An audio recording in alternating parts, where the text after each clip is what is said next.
Bom, galera, a questão de número 30, já quase fazendo aí um encerramento da nossa playlist SpaceX 2020, ela vai falar um pouquinho sobre momento de uma força, né? Ou seja, de um corpo extenso que acaba sendo submetido à atuação de algumas forças e, enfim, a gente vai ter que destrinchar tudo que está sendo pedido aí, tá bom?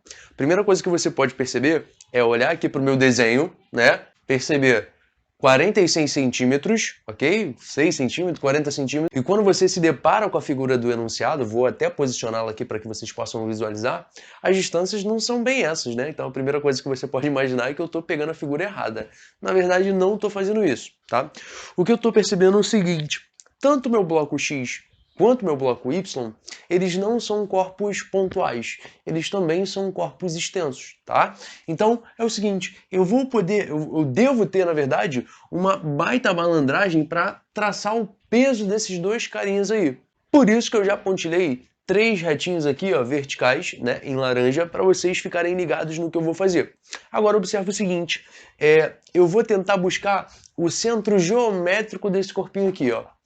O centro geométrico dele, né, tratando-se aí de um retângulo, eu preciso analisar qual é a dimensão. Ele tem lado aqui, ó, 20 centímetros. Então, se eu corto 10 centímetros, aqui na meiuca, né, eu tenho o meu centro geométrico. Esse centro geométrico vai ser, pelo fato de ser um corpo homogêneo, vai ser o meu centro de massa. Da mesma forma que lá no outro bloquinho, né, por se tratar de uma figura homogênea, esse centro aqui vai ser também o meu centro de massa. A partir daí, eu posso então traçar todas as forças peso, né? A força peso desse bloquinho aqui e desse outro bloquinho aqui. Portanto, temos o peso do bloco Y, né, apontando para o centro da Terra. Temos também aqui, ó, o peso do bloco X apontando também para o centro da Terra, só que nós não podemos esquecer do terceiro peso que existe nessa situação, né?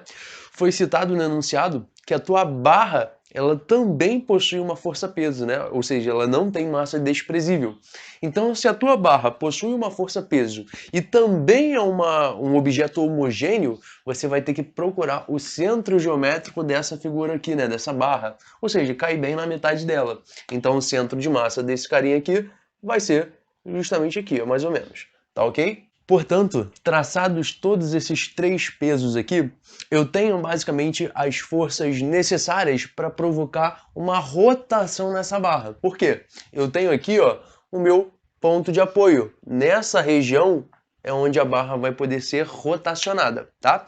Então, se eu posso, através de forças, rotacionar um corpo em relação a um ponto fixo, eu poderia estar falando aqui, ó, do momento de uma força. Grandeza vetorial, mas é que eu estou escrevendo apenas um módulo para vocês, tá? Então, ó, o momento de uma força pode ser igual a mais ou menos, já vou te explicar por quê, o produto da força que você está aplicando, vezes a distância, que é o braço de alavanca, né? Ou seja, é praticamente a distância da aplicação dessa força até o ponto fixo.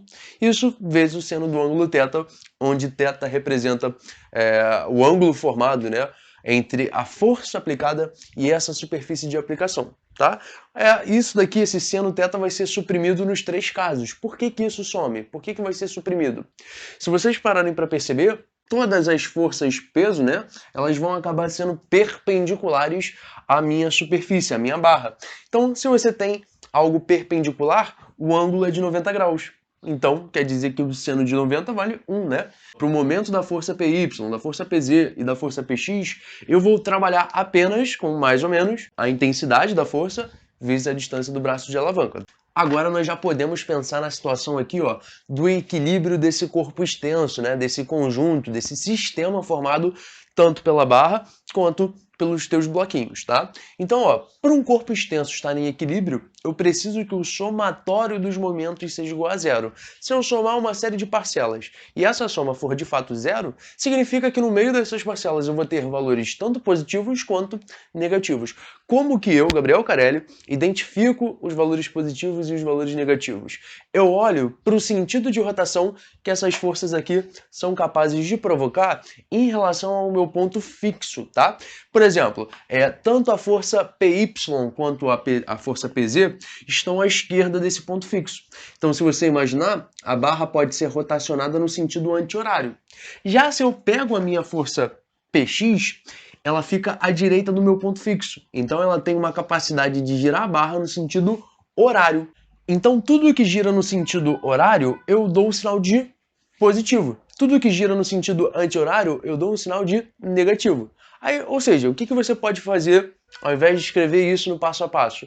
Botar de um lado da equação tudo aquilo que gira no sentido horário e do outro lado da equação tudo aquilo que gira no sentido anti-horário, beleza? Para a gente calcular de vez, né, o valor do peso do bloco X, conforme é pedido no enunciado, a gente tem que montar toda essa equação, né? Então, aqui, ó, PY, que eu te falei que gira no sentido anti-horário, multiplicado por essa distância. Aí na tua cabeça tu vai falar assim, Carelli, pelo amor de Deus, quem é 40 e quem é o 6? Se você parar para perceber, toda a barra tem 100 centímetros, né? Aí ele disse pra gente que desse ponto de apoio até a outra extremidade são 44 centímetros. Bom, se para lá vale 44, o restante tem que valer 56, beleza? Aí você vai fazer o seguinte, a força-peso está no centro geométrico desse bloquinho, só que a aresta dele aqui de baixo vale 20 centímetros. Então você tem que excluir esses 10 centímetros aqui do final. Aí você pega os 56 centímetros menos o 10. Da mesma forma vai acontecer lá com o bloco X, né? Você pega a força PX, que atua sobre o seu centro geométrico, como tudo isso daqui tem 44 centímetros, a aresta dele vale 8, tira os 4, né, do final, porque tem que dividir o 8 por 2, 4 e 4. Então 44 menos esse 4 aqui do final dá de fato, né, uma distância de 40 centímetros, tá bom? E aí você vai organizando a geometria do problema até você conseguir encontrar qual é a distância entre o centro dessa barra, né, e esse ponto de apoio, esse ponto fixo. Tu percebe que a distância vai ser de 6 centímetros. Aí vai ficar PY, girando no sentido anti-horário, vezes 40 mais 6, né, vezes 46, somado a PZ, que também gira no sentido anti-horário, vezes essa distância de 6 centímetros, tudo isso igual a PX, que gira no sentido horário, multiplicado por 40, tá? Todo mundo aqui, basicamente, você vai perceber que quando for substituindo os valores, né, por exemplo, PY vale 20, PZ vale 10, lá do outro lado tu já tem um 40, pode ser cortado os zeros de todo mundo, tá? Faz uma simplificação geral.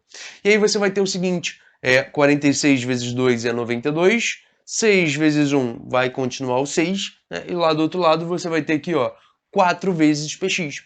Então, para você descobrir o valor de px, basta você somar esse valor, dá 98, e dividir por 4. E aí, portanto, quando você realiza essa operação matemática, né, a alternativa a ser assinalada é que o peso do bloco X vale de fato aqui, ó, 24,5 newtons.